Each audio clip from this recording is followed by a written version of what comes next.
For example, you might remember when Google launched Gmail, a new email service. The second is to enhance products or services.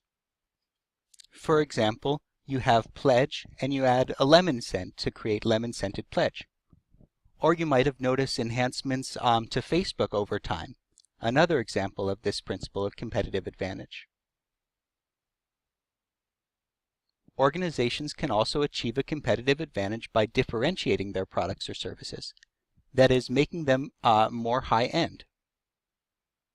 Here's a picture of Pabst Blue Ribbon marketed to a Chinese market, and you can see that it is being marketed as a very upscale beer. Some principles of competitive advantage, on the other hand, involve implementing new processes. For example, locking in customers and buyers. Well, this is an example of a process where a supplier can really benefit if they lock in customers. For example, if you've signed a multi-year contract with Verizon. What about locking in suppliers? Well, if a coffee farmer has a contract with Starbucks, they're locked in for better or worse. If the price of coffee goes up, then the farmers are kind of at a disadvantage for having been locked into a contract with Starbucks. But if the price of the coffee goes down, then actually they'll be thankful that they signed that contract. Raising barriers to market entry.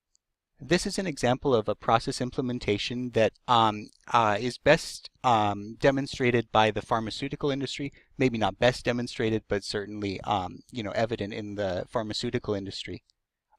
Barriers to market entry, or patents, I should say, are significant barriers to market entry. So a patent on a new drug like Lipitor it really produces a competitive advantage for the creator of that breakthrough drug. The next principle of competitive advantage is to establish alliances.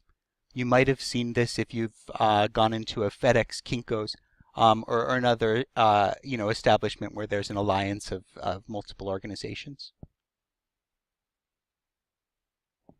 And the last principle of competitive advantage is actually to reduce costs. And one of the ways that this is done oftentimes is through automation or through layoffs.